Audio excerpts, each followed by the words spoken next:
Maya pada Hospital. Selamat malam semuanya.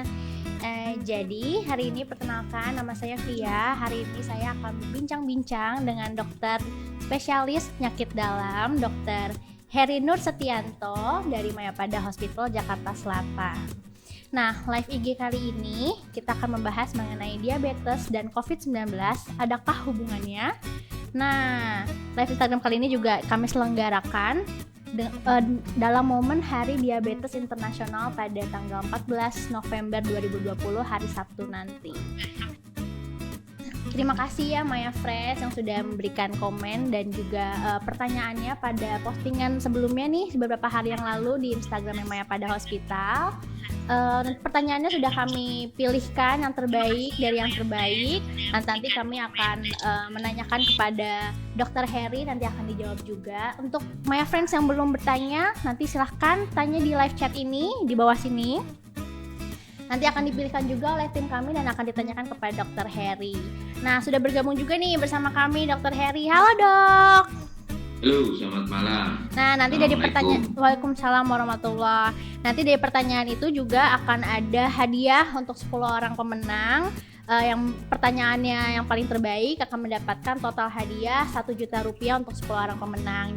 Dan pengumumannya akan diumumkan di akhir live IG ini nanti jam 8. Jadi saksikan terus live Instagram hari ini pada malam ini supaya nanti kita kasih memberitahu siapa pemenangnya. Oke, dokter apa kabar dok? Baik, sehat semuanya? Alhamdulillah sehat. Iya. Dokter sehat ya? Alhamdulillah sehat semuanya ya. Lagi ada di mana dok sekarang? Lagi di rumah. Oke. Nah kan karena hari ini pembahasannya tentang diabetes dan juga ada kaitannya, apakah ada kaitannya dengan COVID-19 ya dok ya? Iya. Nah mungkin karena hari ini kan temanya adalah milenial ngobrol bareng sama dokter Maya pada Hospital. Mungkin ada teman-teman ada Maya Friends juga nih yang belum tahu sebenarnya diabetes itu adalah penyakit yang seperti apa sih dok gitu. Terus gimana seseorang itu bisa terkena penyakit diabetes tuh sebenarnya kayak gimana sih dok? Bisa dijelasin nggak secara detail gitu? Mungkin secara singkat. Ya, jadi Assalamualaikum warahmatullahi wabarakatuh. Selamat berjumpa dengan saya Dokter Heri. Saya mungkin akan sedikit menjelaskan mengenai apa itu diabetes. Mungkin manggilnya siapa nih? Teman-teman ya? Maya Friends ya? Dok, Maya Friends. Oh, Maya Friends, oke. Maya Friends ya. Maya Friends mungkin pernah dengar tentang diabetes ya. Jadi diabetes itu apa sih? Diabetes itu satu penyakit yang ditandai dengan munculnya gejala. Jadi ada gejala yang timbul disebabkan karena adanya peningkatan kadar gula darah. Sehingga menyebabkan terjadinya komplikasi yang jangka panjang biasanya. Jadi gejala itu muncul karena gula darahnya tinggi terus. Nah, komplikasi jangka panjangnya itu yang kita cegah jangan sampai terjadi, karena apabila itu terjadi kita nggak bisa mundur lagi setback ke awal karena sudah terjadi kerusakan di organ-organ. Jadi orang ada yang gulanya 300, 400 itu mungkin nggak ada, kadang-kadang nggak ada keluhan. Tapi kalau dibiarkan seperti itu terus-menerus, itu akan mengakibatkan kerusakan di organ-organ penting seperti ginjal, jantung, otak, kemudian paru, pembuluh darah, luka di kaki dan lain-lain. Nah, penyebabnya biasanya kenapa diabetes itu terjadi? Diabetes itu terjadi karena kerusakan dari sel beta yang ada di pankreas. Pankreas itu salah satu kelenjar yang berfungsi mengeluarkan hormon insulin. Nah, itu posisinya ada di bawah lambung, sebelah kiri ya, sebelah kiri badan kita di bawah lambung. Kekurangan atau kerusakan itu menyebabkan kekurangan hormon dari hormon insulin yang absolut, maksudnya benar-benar nggak ada sama sekali atau hanya sebagian aja atau relatif ya, jadi ada tapi kurang gitu. Nah, itu juga nanti menentukan apa itu di tipenya ya, nanti saya jelaskan lebih lanjut.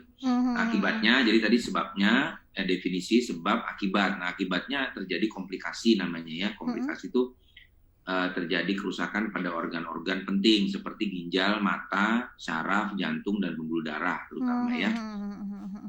Nah, kalau ditanya apa sih sebabnya, apa sih yang menyebabkan diabetes gitu ya, sebabnya tadi kerusakan pankreas, tapi sebabnya apa gitu ya. Itu terbagi dua, ada karena faktor genetik atau keturunan, jadi yang mempunyai garis keturunan diabetes, ayah, ibu atau beberapa keluarga yang segaris, itu mungkin akan mendapat resiko diabetes pada dirinya. Yang kedua, lingkungan. Jadi lingkungan itu bisa dari pola makan, bisa dari aktivitas, bisa dari kurang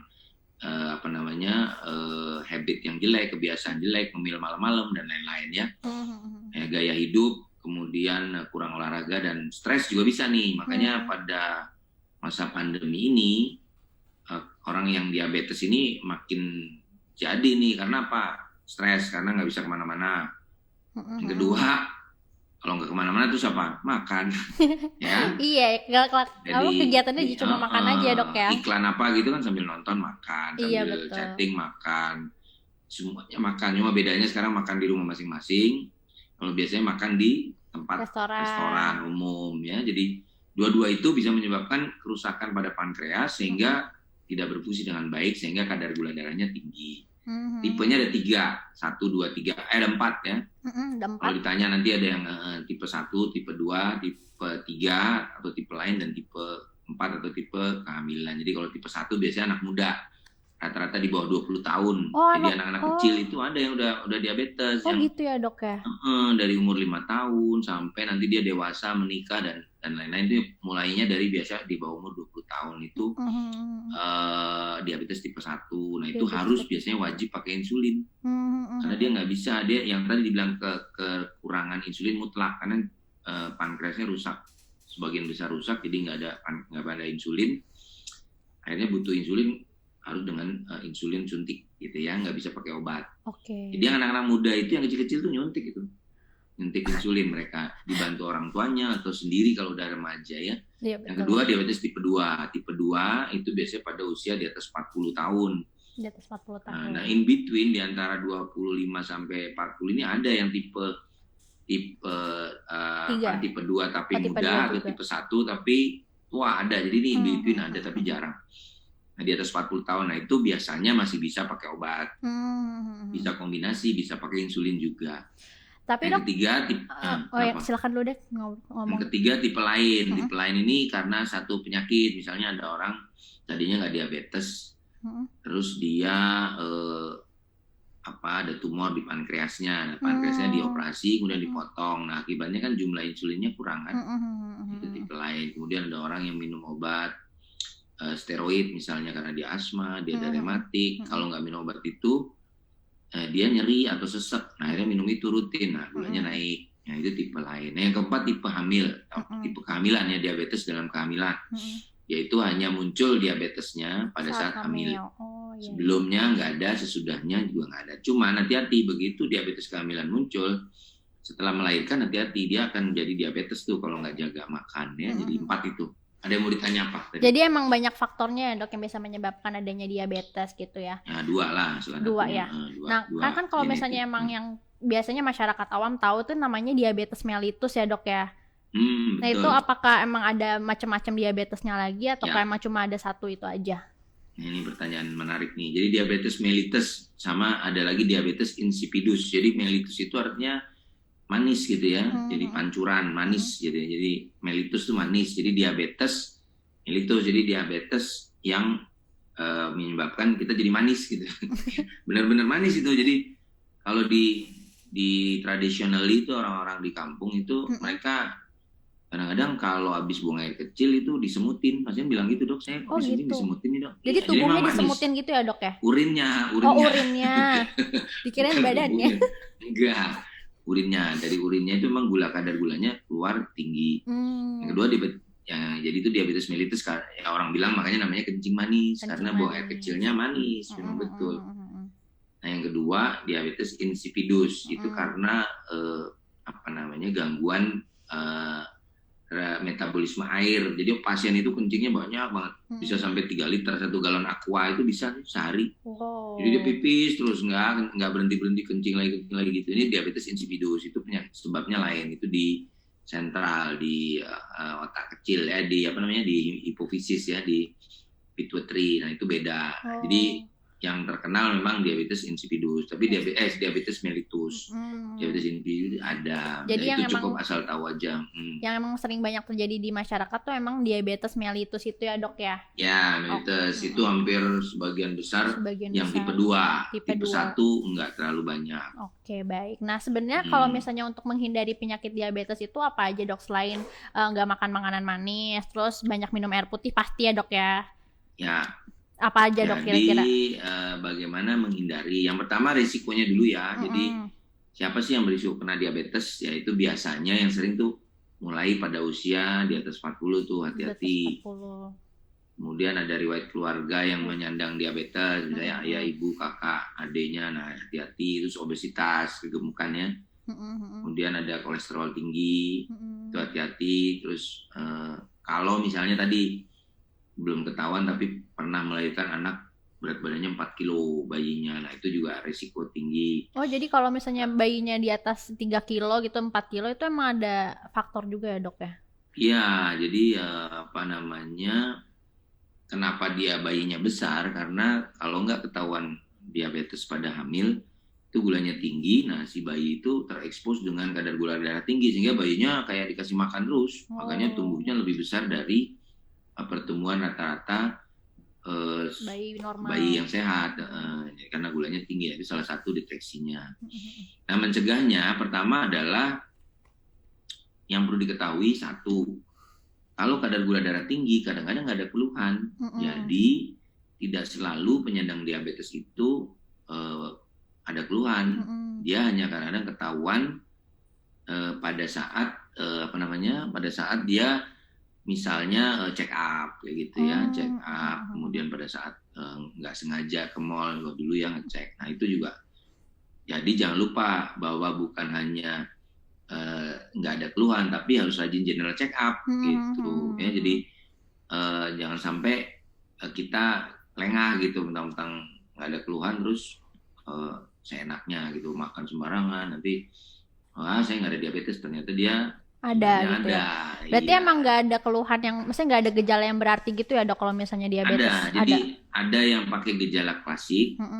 Gejala klasik itu pertama keluhan nih maksudnya ya. Jadi poliuri, polidipsi, polifagi. Jadi banyak buang air kecil, sering haus, banyak makan. 3P namanya itu. Sering haus, banyak makan. Buang air kecil, ya? Sering haus, banyak makan. Jadi kita makan lapar terus. Kok nggak kenyang gitu. makan terus haus, habis itu haus banyak minum, haus lagi terus pipisnya sering, terutama malam. Nah, keluhan lain itu lemes, jadi sering lemes, habis makan kok ngantuk gitu ya dok ya? Ngantuk, kesemutan, gatal-gatal, kemudian disfungsi ereksi pada pria, dan itu kadang-kadang nggak ada keluhan. Nah, bisa terbukti kalau dicek gula darahnya. Gitu. Nah, kriterianya memang orang suka pada nggak aware nih. Jadi kalau kriteria diabetes masuk diabetes itu kalau gula darah puasa itu lebih besar sama dengan 126, 126. Jadi misalnya kita puasa dulu, bangun pagi belum sarapan, kita cek gula kita di atas 126, hati-hati udah diabetes tuh. Jadi jangan nganggep di atas 200 ya. Kalau di atas 200 itu kalau kita gula darah sewaktu, misalnya kita habis makan terus tiba-tiba ada gratisan tuh periksa gula terus cek 250, nah hati-hati tuh. Dia harus diulang lagi. Kalau diulang lagi pada waktu yang bersamaan pada waktu yang berbeda di atas 200, udah langsung cek yang puasa tadi. Kan puasa repot ya. Terus 2 jam habis makan itu baru lebih dari 200. Nah, kira-kira seperti itu. Oke dok, nah jadi aku jadi penasaran nih, misalnya kan kalau misalnya kayak kanker gitu emang harus ada annual check up gitu ya dok ya. Kalau misalnya diabetes ada annual check up atau mungkin berapa bulan sekali untuk check up ya dok? Nah gini, biasanya kalau ada riwayat keluarga diabetes, kita pertama harus mengupayakan untuk general check up. Kalau di bawah 40 biasanya kan 6 bulan sampai setahun sekali.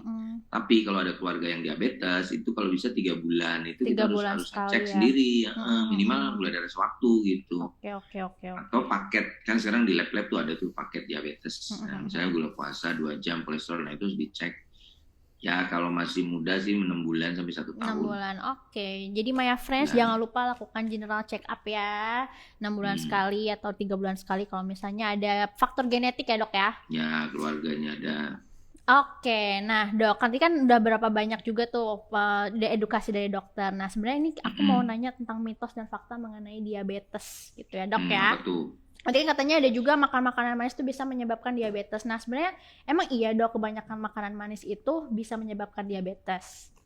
Oke, jadi itu fakta ya. Jadi walaupun misalnya kita nggak ada diabetes nih, di keluarga nggak ada, atau kita nggak tahu. Nah, kalau makan manis itu artinya kan manis itu artinya berlebihan ya, manis apa namanya yang sangat manis sih baru habis makan. Misalnya ini contoh manis itu bukan cuma rasanya manis, kue-kue aja, tapi yang mengandung karbohidrat tinggi. Misalnya kita makan mie. nasi pakai mie, kan ada Waduh, tuh kalau makan bakso pakai mie kan, anak atau kos Indomie biasanya pakai dok. nasi.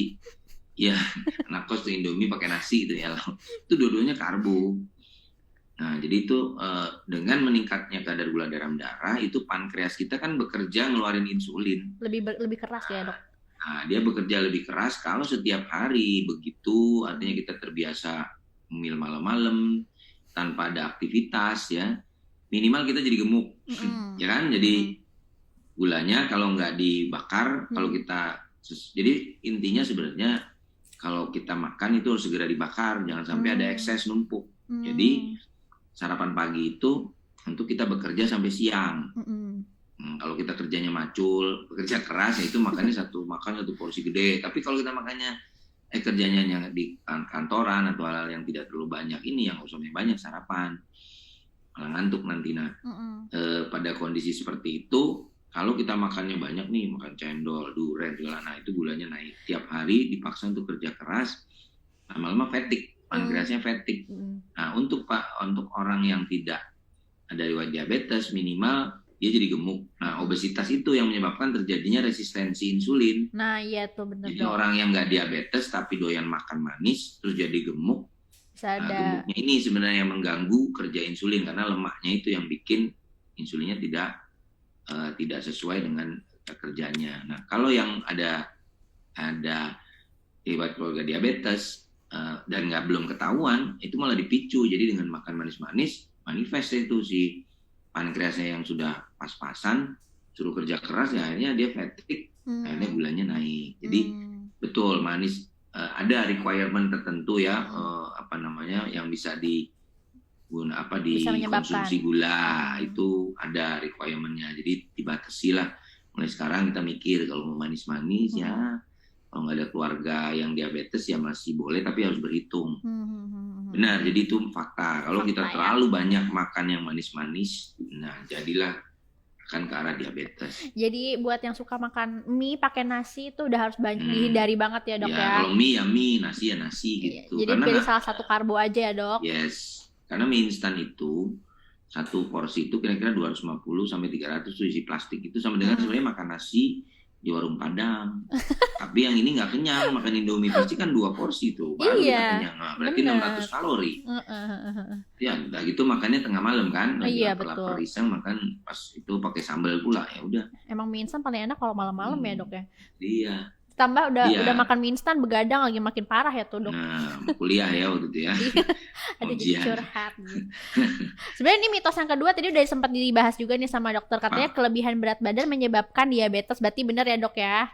Nah itu bukan mitos, itu fakta. Itu fakta. Namanya obesitas atau kalau sindromnya namanya metabolic syndrome. Jadi ada berat badan lebih, kolesterolnya tinggi, tekanan darahnya tinggi, kemudian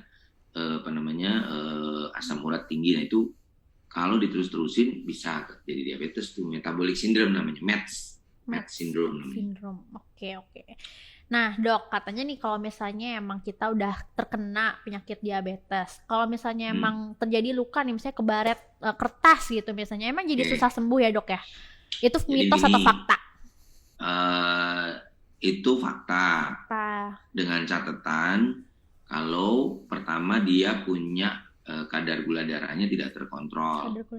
Jadi yang bikin susah sembuh adalah karena gula darah yang tinggi dalam pembuluh darahnya, sehingga proses penyembuhan, proses perbaikan sel itu jadi terhambat karena gula darah yang tinggi. Nah, kalau diabetesi yang gula darahnya terkontrol, itu biasanya ya normal aja, cepat sembuh. Gitu. Jadi kalau luka, sebenarnya intinya luka itu kan terjadi gangguan jaringan pada kulit. Jaringannya terganggu. Kalau luka saja tanpa infeksi, yang rusak itu kan kalau ada infeksi, kuman yang ada di kulit ikut masuk. Nah, kan perlu proses perbaikan namanya melawan infeksi ya. Nah, itu sebenarnya bekerja adalah sel-sel imunitas tubuh yang melawan infeksi. Nah, dengan diabetes itu kerjanya jadi males. Akibatnya kalah sama kuman. Begitu kalah sama kuman, terjadi kumannya merajalela, meradang, proses penyembuhannya jadi lambat, plus ada infeksi. Maka jadinya seperti itu, yang sampai amputasi, yang sampai mengalami luka yang nggak sembuh-sembuh. Itu memang karena gulanya nggak terkontrol gitu. Yang mengontrolnya tadi kalau misalnya suntik insulin itu ya dok, kalau misalnya memang punya diabetes kalau itu ya. Memang nanti kita bicara diabetes, bicara target gula darah, target kolesterol. Kalau itu tercapai, ya bisa dengan insulin, bisa dengan tablet atau kombinasi, itu biasanya terkontrol, gula darahnya bagus, lukanya nggak ada, komplikasi bisa ditahan, dan bisa setua mungkin kita seperti orang tua kita yang dulu, mungkin ada yang ayah ibunya diabetes atau kakek neneknya tapi umurnya panjang, karena mereka makannya nggak kayak sekarang kan, tinggal pencet handphone datang, makanya itu dia pusing. Oke dok, makanya kalau misalnya sekarang kan kita mau ngebahas diabetes dan hubungannya sama COVID ya dok ya. Katanya diabetes itu adalah penyakit komorbid tertinggi kedua setelah hipertensi, itu benar ya dok? Ya betul, jadi dari penelitian, jadi hubungan pasien COVID yang memburuk atau pasien COVID itu berapa sih yang ada komorbid ya? Komorbid itu adalah penyakit yang ada sebelum dia sebenarnya penyakit yang ada sebelum dia kena COVID. Sebenarnya bukan penyakit penyerta, penyakit dasarnya dia tuh pasien itu ada penyakitnya sebelum COVID. Ada riwayat, ya artinya dia sedang menderita penyakit kronik itu. Nah, memang urutan pertama hipertensi, yang kedua diabetes, dan angka morbiditasnya tuh 2-3 kali. 2-3 kali. Dari orang yang nggak ada diabetes gitu. Bahkan mudah sekali terjadi perburukan. Kalau dia masuk ke kena infeksi COVID itu. Kemarin ini kita udah lempar buat pertanyaan dari Maya Friends ya dok ya. Udah ada pertanyaan juga nih dari beberapa Maya Friends. Ini akan saya bacakan beberapa pertanyaannya ya dok ya. Yang pertama ada dari @bintang_f. Pertanyaannya seperti ini. Seberapa bahayakah dampak dari COVID-19 jika sudah menginfeksi penderita diabetes? Apakah bisa menyebabkan terjadinya komplikasi dok? Itu dulu ya satunya. Baik, saya jawab ya. Yang tadi dikatakan diabetes adalah salah satu komorbid yang urutan kedua. Jadi yang terbanyak setelah hipertensi pada pasien yang terinfeksi COVID. Jadi pada penyandang diabetes itu terjadi yang namanya kondisi imunitasnya rendah tuh relatif dibanding dengan yang orang normal. Jadi dia kalau dinilai dia sebenarnya orang-orang yang namanya immunocompromised atau sistem imunnya lebih di bawah rata-rata orang normal itu pada penyandang diabetes ya satu, terus orang hamil, lanjut usia dan anak-anak, atau penyakit yang autoimun, cancer, itu semuanya imunitasnya lebih rendah dibanding orang yang tidak menderita penyakit tadi. Yang kedua, selain memang status imunitasnya lebih rendah dari orang normal, dia juga biasanya kalau ada diabetes itu kan yang saya bilang tadi, dia kadang-kadang nggak ketahuan. Jadi misalnya baru ketahuan diabetes kemarin nih, padahal 6 bulan atau 1 tahun yang lalu itu sudah terjadi proses pre-diabetes, komplikasi. Nah pada saat ketemu itu sudah komplikasi biasanya. Kadang kalau kita ada pasien-pasien yang nanya, dok saya kan baru ketahuan, kok harus cuci darah dok? Nah ada yang begitu, atau saya baru ketahuan kok pembuluh darah jantung saya tersumbat gitu. Jadi dengan adanya itu, 2 faktor tadi, imunitas turun, terus yang kedua dia sudah ada komplikasi walaupun baru ketahuan diabetes. Nah biasanya kalau terkena, dia mudah sekali terinfeksi, dan kalau kena infeksi COVID itu biasanya perburukannya cepat, karena tadi imunnya rendah, organnya udah jelek gitu. Jadi pasti lebih rendah. Nah, itu yang menjadikan angka kematiannya meningkat pada dua kondisi tadi, ya hipertensi dan diabetes. Gitu. Oke, pertanyaan selanjutnya juga dari pertanyaan yang sama. Apakah benar dok jika kekurangan vitamin D yang biasa kita dapatkan dari sinar matahari bisa meningkatkan resiko terkena penyakit diabetes? Oke. Jadi vitamin D itu dari sinar matahari itu sebenarnya hanya mengaktifkan ya. Jadi di tubuh kita ada provitamin D3 sebenarnya. Itu asalnya jadi dua sumbernya, dari sinar matahari untuk mengaktifkan dan dari asupan dietnya. Jadi dietnya itu dari makanan. Jadi ada istilahnya yang asupan yang kita makan itu menyebabkan terjadinya cadangan vitamin kita bagus. Kalau asupannya kurang tapi berjemur terus ya tetap aja nggak naik-naik vitamin D3-nya gitu, cuma sampai hitam kita, kering kita bisa. Ini mama luruskan ya dok ya, berarti berjemur itu bukan untuk mendapatkan asupan vitamin D, tapi untuk mengaktifkan ya dok? Iya, jadi matahari itu sebenarnya dia fungsinya adalah ada di dalam tubuh kita, tapi diaktifkan dengan berjemur. Jadi sinar matahari. Nah, sebaliknya kalau yang kita makannya banyak terus malas berjemur, nah vitamin D3-nya tidak aktif, bekerja. Jadi harus tetap ada asupan. Nah, asupannya itu ada misalnya di daging, telur, susu kayak gitu ya. Jadi ada makanan-makanan yang memang mengandung provitamin D3 gitu ya. Jadi kalau tadi kaitannya dengan itu tadi kan tadi diabetes itu karena ada dua ya, genetik sama lingkungan. Nah, faktor vitamin D tadi lingkungan. Jadi kalau misalnya dia tidak dari genetically tidak ada riwayat diabetes, tapi lingkungannya tadi. Nah, ini yang paradoksnya adalah justru di daerah-daerah tropis, orang yang banyak sinar matahari itu ternyata kadar vitamin D3 orang-orangnya rendah. Oh gitu ya? Iya, kalau diteliti mungkin kalau kita check up ke salah satu laboratorium pasti vitamin D kita rendah. Karena apa? Karena pertama memang ada faktor yang namanya melanin. Jadi kalau kita makin hitam, itu ada yang nahan masuknya sinar matahari. Sehingga tidak aktif. Yang kedua sengaja pakai tabir surya.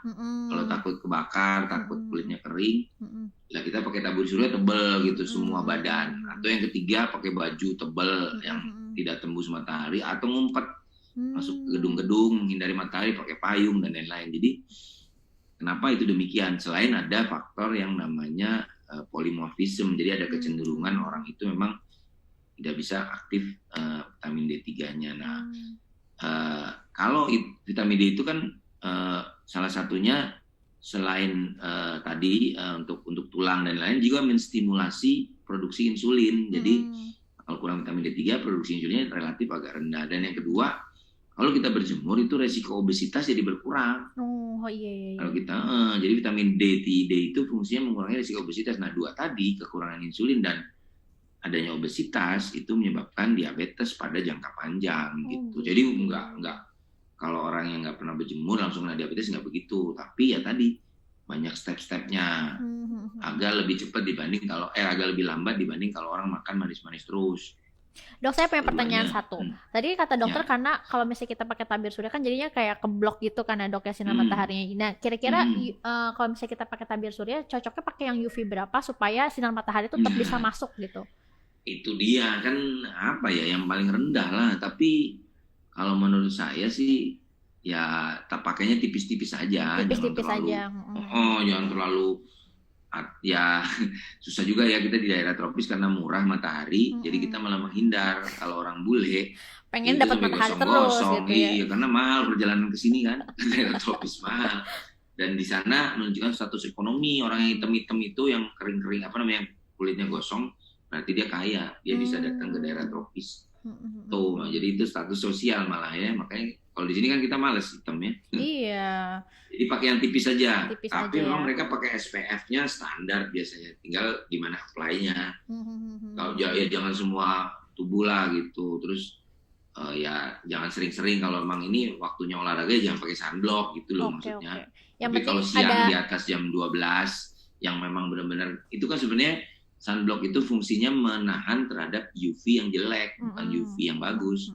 Kalau UV yang jelek ya siang boleh dipakai, tapi kalau pagi itu pas lagi kita olahraga, makanya ada waktu-waktu untuk olahraga itu tanpa sunblock gitu. Mungkin kayak sekitar 15 menit di pagi hari itu udah cukup ya, nggak apa-apa nggak pakai sunblock pun ya dok ya. Betul. Dan nunggu tingginya matahari sampai jam 10 tuh masih oke lah. Sampai sebelum jam 10 masih oke ya, 15 menit gak usah pakai sunblock tuh, nggak apa-apa my friends. Oke, pertanyaan yang kedua dari @yuliani_wardoyo. Keluarga dari pihak ayah saya memang ada riwayat diabetes. Yang ingin saya tanyakan, apakah jika ayah yang menderita diabetes akan menurun ke anak perempuannya saja, sedangkan anak lelaki tidak? Apakah ini mitos atau fakta, dok? Nah tadi ya, itu mitos. Jadi kalau ibunya yang diabetes, anak lakinya enggak gitu ya? Dia ayahnya yang punya, katanya nurunnya ke anak perempuan aja, sedangkan anak laki enggak ada. Jadi enak dong ya. Jadi kalau hanya diabetes anak perempuannya enggak gitu, enggak ada. Jadi itu namanya risk factor ya, faktor risiko. Jadi semua sama, laki, wanita, gender itu sama untuk mengalami diabetes bila ada genetik garisnya. Nggak pandang bulu ya dok?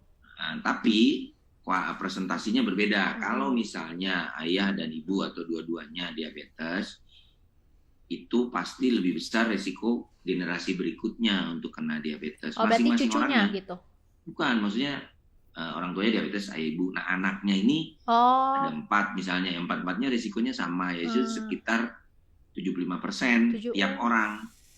Everybody nih, setiap orang. Jadi nggak tahu laki perempuan, pokoknya masing-masing 75% untuk menyandang diabetes. Cuman jadi atau tidaknya itu tergantung si individu tadi. Kalau tadi gayanya males, gaya hidupnya ya dok ya, makan manis-manis, nggak pernah berjemur, pokoknya yang istilah kita namanya sedentary life, jadi kerjanya duduk-duduk doang gitu, itu akan cepat manifestasi diabetesnya karena 75%. Yang lain mungkin nanti delay pada usia udah dewasa 50-an. Nah yang satu lagi kalau cuma salah satunya misalnya kalau salah satunya misalnya ayahnya si aja ayah atau ibunya, nah itu lebih rendah, dia hanya sekitar 15%, jadi lebih kecil. Tapi tetap masing-masing resikonya segitu. Baik. Dan jadi kemudian kalau saudara kembar atau misalnya kita bersaudara nih, kita nggak tahu ayah kita diabetes atau ibu kita nggak tahu, taunya kita saudara segaris ini ada yang diabetes, berarti resikonya saya dengan saudara saya kira-kira 10%. Tapi kalau genetik kembar ini 90%. Kalau yang satu ketahuan diabetes, pasti satunya juga iya gitu diabetes ya. Gitu.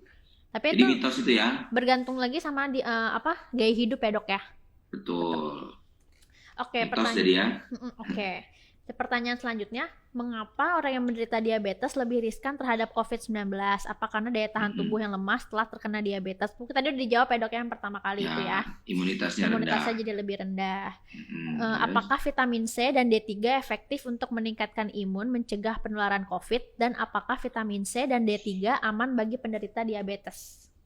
Oke, jadi vitamin C, vitamin D itu tidak mencegah penularan COVID.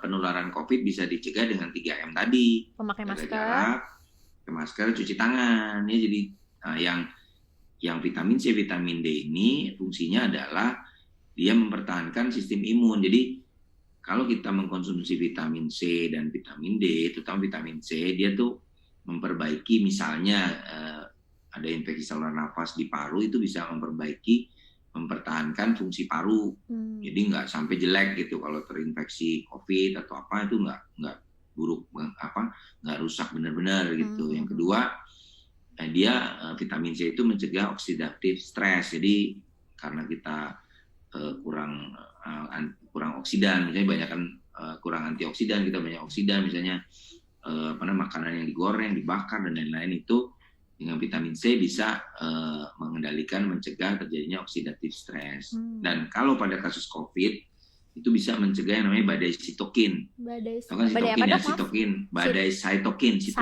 Sitokin. Nah, sitokin itu adalah protein yang dihasilkan oleh sistem kekebalan tubuh untuk memberikan sinyal pada sel. Jadi kalau pada infeksi COVID itu pada satu titik terjadi badai cytokine yang menyerang balik ke tubuh kita. Nah, itu yang bikin jelek tuh. Nah, dengan vitamin C itu bisa dikendalikan. Jadi badai cytokine-nya tidak berat, sitokinnya ya. Kemudian dia bisa mengurangi proses peradangan. Jadi vitamin C itu fungsinya banyak. Nah, kalau vitamin D3 itu dia tidak mencegah infeksi juga, tapi mengurangi beratnya gejala tadi cytokine serta mengurangi kerusakan paru karena virus dan dia bisa membantu memperbaiki kerja obat antivirus. Jadi dia membantu gitu. Jadi bukan mencegah tapi membantu memperbaiki.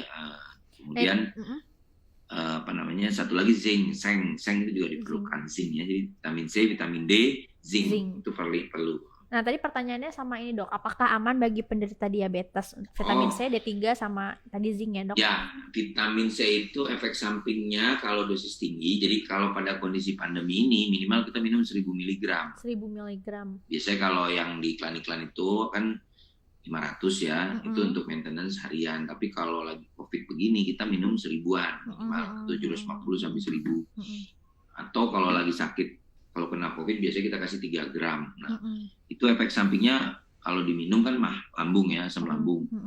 Nah, kalau dari sisi kalau sampai 3 gram itu bisa bikin batu saluran kencing, makanya harus minum banyak. Harus minum air yang banyak. Nah, jadi pada penyandang diabetes sebenarnya aman-aman saja, cuman tergantung konsumsinya. Tetap harus minum banyak untuk mencegah batu ginjal. Nah, vitamin D juga relatif aman. Vitamin D nggak ada hal-hal yang nggak ada yang mengganggu pada penyandang diabetes, jadi aman lah. Jadi kalau misalnya sambil konsumsi insulin itu disuntik insulin itu juga nggak apa-apa ya? Itu bisa. Oke. Lanjut nih dok, ada pertanyaan dari @meta_0306. Halo Paya pada Hospital, saya mau bertanya, 1, apa saja tips untuk mencegah dan meminimalisir komplikasi COVID-19 bagi penderita diabetes? Oke, nah, tipsnya ya, jadi sebenarnya udah sering digembar-gemborkan nih ya, jadi adanya yang tadi sering cuci tangan, kemudian nah bedanya adalah penyandang diabetes ini karena sistem imunnya tidak terlalu baik, jadi kalau bisa jangan kemana-mana, sering-sering pergi, jaga jarak, kayak gitu-gitu. Jadi lebih mengurangi kontak dengan orang fisik dengan orang lain yang kita tidak tahu apakah dia menderita COVID yang asimptomatik atau tidak. Kemudian kalau ada kegiatan keluar rumah, ya kita harus pastikan pakai masker ya, menggunakan masker itu yang benar-benar jangan masker yang tidak protektif, jadi jangan pakai masker, makanya dilarang kan pakai masker scuba karena daya saringnya rendah. Jadi pakai maskernya yang proper. Kemudian obat tetap harus diminum. Jadi penyandang diabetes itu tetap harus minum obat. Bisa dia jaga yang sehat. Kemudian ada olahraga cukup ya. Nanti kita evaluasi lagi apa ya olahraganya. Kemudian dia harus punya schedule untuk memantau gula darah pakai alat glukometer ya. Kalau misalnya kadang-kadang kita lagi sakit atau apa, itu harus dicek gulanya kan biasanya suka naik. Saya batuk pilek kayak gitu ya. Itu kadang-kadang harus dicek rutin 2-3 kali sehari. Kemudian harus berhubungan dengan harus ada istilahnya, kalau misalnya ada kecurigaan ini sebaiknya mengkarantina diri gitu, jangan kecampur sama orang lain karena dia fungsi imunnya rendah ya. Jadi intinya sih 3M tadi ya. Menjalankan protokol kesehatan 3M ya, ya dok. Kemudian minum obat, olahraga, ngatur makan, memantau kadar gula darah. Mungkin itu. Oke. Untuk pertanyaan yang kedua ya dok ya, apakah benar COVID-19 berpotensi menimbulkan diabetes pada orang yang sehat? Jika benar, mengapa bisa seperti itu dok? Nah ini menarik nih, pertanyaan ini masih diteliti. Jadi ya si COVID ini nempel di tubuh kita, di sel itu ada reseptor namanya ACE reseptor ya. Jadi itu ada di seluruh tubuh, terutama yang banyak tuh di paru, makanya yang sering Paru-paru. diserang tuh paru. Tapi dia juga ada di pankreas, ada di saluran cerna, makanya hati-hati kalau ada orang sakit perut, pernah riwayat demam, diare, nah itu COVID bisa aja kita temukan. Jadi nggak cuma yang sesek, nggak cuma yang batuk-batuk, ya, ada keluhan nyeri perut, diare. Nah itu juga menyerang ke pankreas. Nah beberapa pasien diabetes yang kena COVID itu gula darahnya luar biasa naik tinggi sekali karena si reseptor itu ditempeli oleh si COVID sehingga terjadi kerusakan yang masif. Nah pada orang yang tidak diabetes tergantung dari seberapa besar kerusakan pankreasnya karena COVID. Ya, jadi kalau cuma sedikit ya bisa dikompensasi. Nah, akhirnya nggak jadi diabetes tuh. Tapi kalau misalnya dia udah prediabetes kena COVID, jadilah dia diabetes. Jadi sebenarnya bukan yang tadi enggak tahu-tahu setelah kena COVID jadi diabetes, tapi mungkin dia prediabetes begitu selesai kena COVID jadi gulanya naik. Nah, jadi tergantung berapa kerusakan dari sel beta pankreas akibat infeksi virus Jadi COVID. gimana dok? Jadi kalau misalnya kenanya ringan dan itu nggak bisa diprediksi ya nanti dia nggak akan diabetes. Tapi kalau dia berat bisa jadi diabetes, apalagi kalau dari sebelumnya memang ada pre-diabetes gitu bisa. Jadi kalau misalnya emang yang completely sehat gitu belum pernah ada pre-diabetes itu mungkin ada kemungkinan tidak menjadi diabetes gitu ya dok ya. Tapi bisa aja jadi diabetes kalau ada pre-diabetes sebelumnya atau sakitnya berat. Apa namanya pada saat serangan COVID itu infeksinya berat gitu. Oke dok. Maya pada Hospital juga memiliki layanan PCR dok, nanti kita akan bahas selanjutnya dok ya. Oke, ada pertanyaan dari Farah Sonya. Kenapa penderita diabetes mellitus riskan menderita COVID dok? Ini kan harus kontrol terus diabetes mellitusnya. Apakah aman ke rumah sakit? Lalu pertanyaan selanjutnya, apakah sebaiknya di rumah saja? Apakah tanda gula darah terkontrol? Oke, saya jawab dulu ya. Ini pertanyaannya bagus sekali ya. Jadi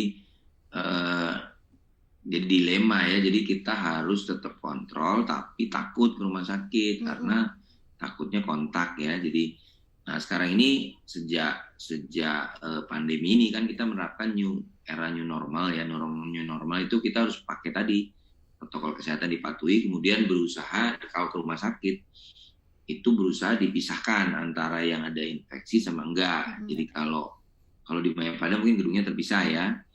Jadi yang satu blok di tower 1, 2. Jadi dari awal kita seleksi itu terpisah. Nah, yang kedua intinya sih harus kontrol tapi mungkin jaraknya diperjauh. Misalnya tadinya tiap bulan mungkin 2 bulan 3 bulan sekali. Obatnya diulang, di-repeat, dan perlu diedukasi targetnya seperti apa. Jadi memang sih sebaiknya jangan sering-sering ke rumah sakit untuk yang diabetes. Tapi kalau memang perlu sekali, mungkin harus kontrol atau ada keluhan atau memang sakit ya nggak apa-apa ke rumah sakit. Toh nanti di rumah sakit akan dipilah gitu. Jadi kalau menurut saya sih lebih berbahaya ke kerumunan orang di pasar daripada datang ke rumah sakit. Karena kalau ke pasar kita nggak tahu nih orangnya tenang-tenang aja ngobrol-ngobrol nggak pakai masker, taunya dia yang tidak ada gejala. Nah, untuk yang penyandang diabetes, nah ini ibu-ibu nih biasanya hobinya ke pasar nih, nggak puas kalau nggak dapat daging segar, harganya nggak murah. Padahal apa bedanya ya kalau kita makan ya, tapi ya itu memang udah habit ya. Jadi sarannya kalau yang ada diabetes ya tidak direkomend datang ke pasar. Nah, jadi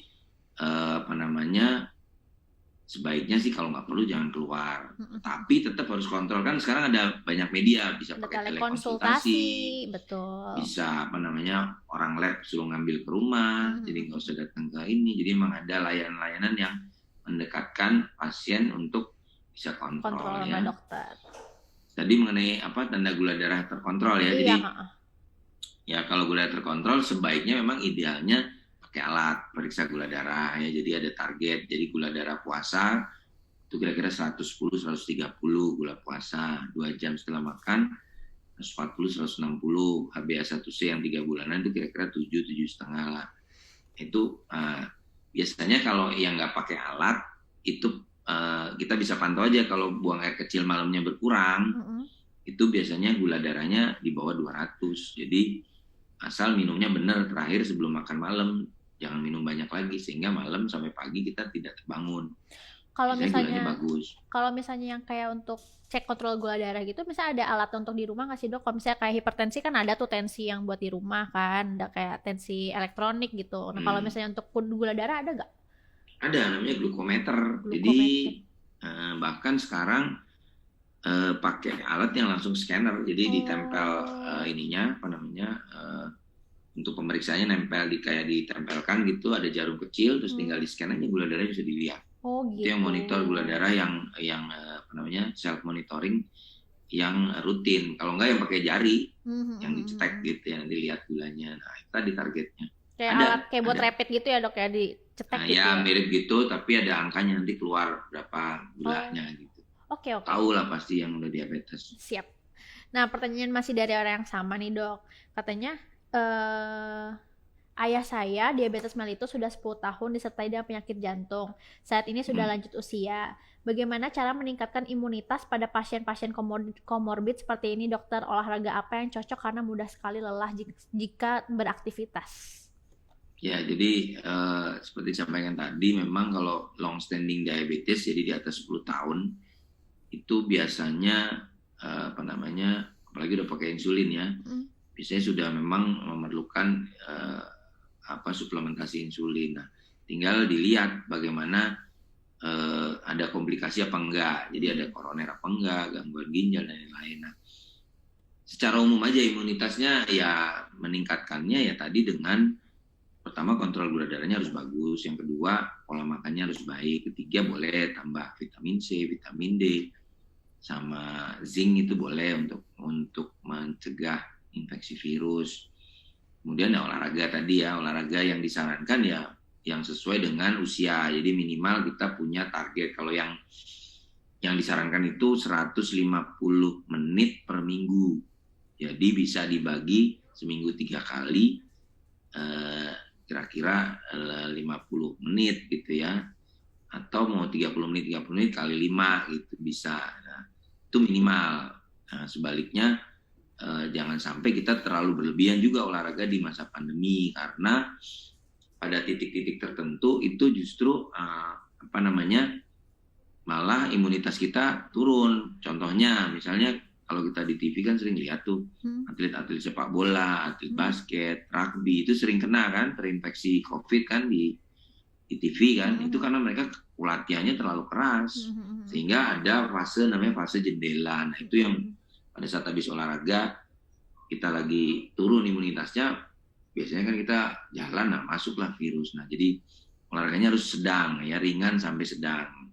Apa itu parameternya ya tadi, kalau misalnya usia lanjut ya mungkin patokannya menit aja tadi, 150 menit per minggu itu dipenuhi. Jalan pagi, senam-senam di rumah ya. Kalau yang lebih mudah kita bisa pakai patokannya heart rate, denyut jantung. Jadi usianya 200, jadi ininya 220. Ini patokannya ya 220 dikurangi umur. Itu dikalikan sekitar itu heart rate maksimal dikalikan 60-70%-nya. Jadi misalnya saya orang umurnya 38, 220 kurang 38, hasilnya berapa kali 60%. Nah dari situlah kita harus mencapai target itu denyut jantung ya. Jadi denyut jantung segitu. Kalau udah tercapai kita masuk zona latihan namanya. Kalau belum ya harus ditingkatkan. Ya jadi olahraganya seperti itu, jalan, senam. Kalau bisa masih bisa berenang ya berenang. Kalau usia lanjut mungkin bisa jalan di air, itu namanya aquarobic gitu ya, jalan di tempat di air. Tapi juga jangan yang berbahaya, misalnya lari itu bahaya, nanti keseimbangannya terganggu, jatuh ya. Oke, baik dok. Ini ada pertanyaan dari yang live chat nih ya dok ya, ini pertanyaannya.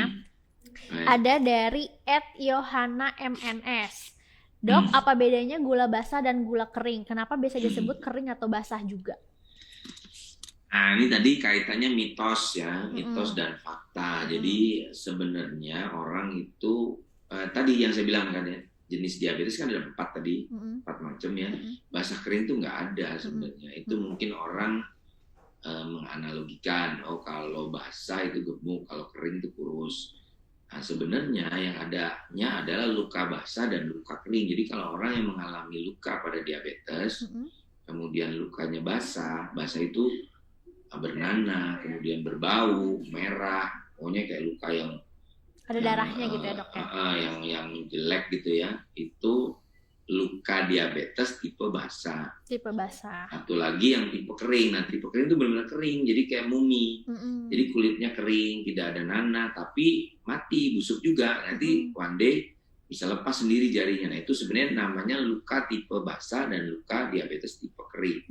Kalau diabetes basah kering nggak ada. Jadi itu setelah mengikuti Instagram ini, jangan ada lagi nyebut ya, oh kamu diabetes basah, diabetes kering. Nggak ada. Ada diabetes tipe 1, 2, 3, 4 gitu aja. Nah, kalau ada luka di kaki di mana yang nggak sembuh-sembuh, bernanah merah itu lukanya yang basah gitu.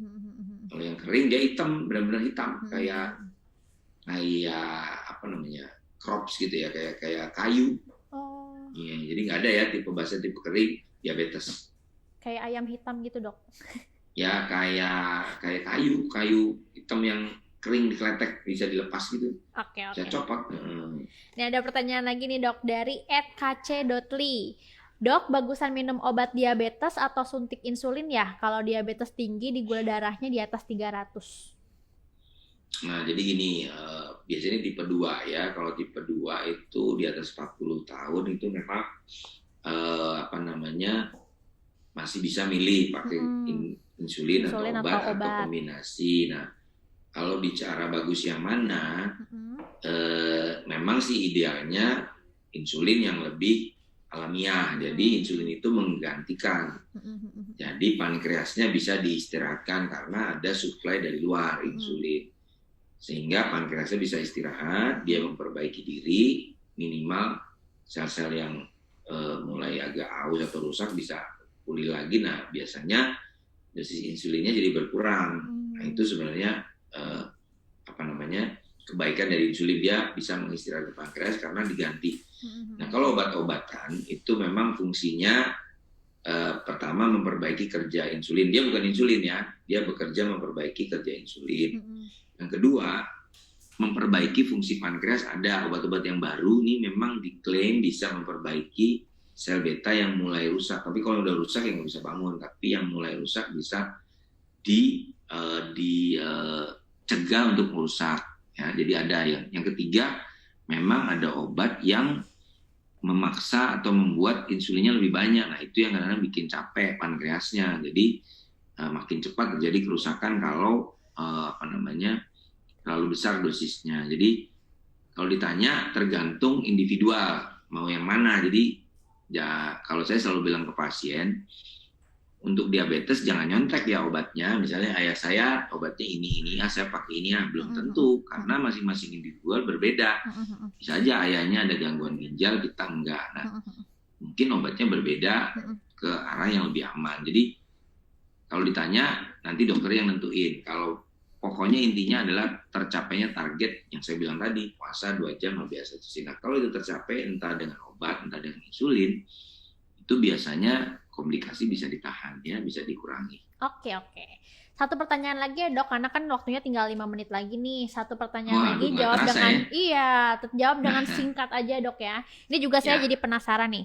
Dok mau tanya, dari @ina_salim. Dok mau tanya, apakah ada hubungan golongan darah dengan penyakit yang diderita? Kemudian kalau golongan darah dengan makanan dikonsumsi. Kalau perlindungan melawan diabetes apa ya selain diet? Nah, ini dia nih, ada yang namanya kedokteran prevention ya. Jadi memang itu sebenarnya bukan kedokteran yang mainstream, bukan yang utama. Jadi kita nggak diajarin tuh zaman sekolah kedokteran, kita nggak diajarin kalau sakit ini kebanyakan golongan darahnya ini. Nah, itu dibilang termasuk komplement, lagi diteliti ke depannya seperti nutrigenomik. Jadi ke depan kita ini memang berupaya mencegah daripada mengobati kan. Jadi kalau saya sih terus terang tidak terlalu mempelajari tentang oh kalau sakit diabetes tuh kebanyakan golongan darah apa sih gitu. Dan saya belum terlalu mempercayai apakah memang demikian. Tapi beberapa kasus yang namanya nutrigenomik itu memang diteliti, diperiksa secara genetik, kemudian diprediksi kira-kira orang ini kemungkinan kalau dia ini ke arah mana dia sakit. Nah seperti itu. Atau misalnya melihat kecenderungan cancer misalnya. Nah kalau ada orang yang cancer ya kita harus mencegah supaya tidak terjadi. Jadi kalau golongan darah terus terang saya tidak terlalu mendalami, tapi intinya sih mungkin aja ada, tapi bukan kedokteran utama, bukan mainstream, tapi dia tambahan, dan itu masih perlu dibuktikan lebih lanjut benar-benar nggak sih yang memang golongan darahnya banyak yang diabetes gitu. Jadi saya belum terlalu mendalami hal itu, tapi intinya adalah untuk mencegah, tadi ditanya selain diet dan itu ya, ya nggak ada, artinya kita tetap gaya hidup sehat, kemudian menjaga manajemen stres, kemudian lingkungan yang baik, olahraga kayak gitu, nggak ada. Jadi hanya menjaga itu saja. Oke, siap dokter. Saya juga mau karena tadi kan kita membahas tentang diabetes dan apa hubungannya dengan COVID-19 ya. Nah, jadi Maya Pada Hospital ini sekarang memiliki layanan Post-COVID Recovery and Rehabilitation Center atau PCRR namanya. Dan ini tuh pelayanan ini pertama di Indonesia, pusat layanan kesehatan yang terintegrasi dan menyeluruh untuk para penyintas COVID-19 atau pasien yang pernah terinfeksi COVID-19. Nah, menurut berbagai studi, walaupun penyintas COVID-19 tidak mengalami gejala, ternyata tetap memiliki potensi terjadinya komplikasi atau gangguan kesehatan pada organ tubuh. Jadi, kalau misalnya ada yang mungkin terkena diabetes dan juga terkena COVID-19, dan sekarang sudah dinyatakan negatif COVID-19-nya, bisa melakukan check up lagi nih di layanan kami di Maya Pada Hospital di PCRR atau Post COVID Recovery and Rehabilitation Center. Terima kasih Dr. Heri sudah mau berbagi bersama Kak Maya Friends dan juga Maya Pada Hospital hari ini. Mudah-mudahan pada semuanya tercurahkan gitu ya, dan semuanya tercerahkan sama tadi penjelasan dari Dr. Heri. Mudah-mudahan nanti kita bisa ngobrol lagi ya, Dok. Ya. Oke, selamat malam Dok, sehat-sehat. Ya, Terima kasih. Ya. Sampai ketemu ya.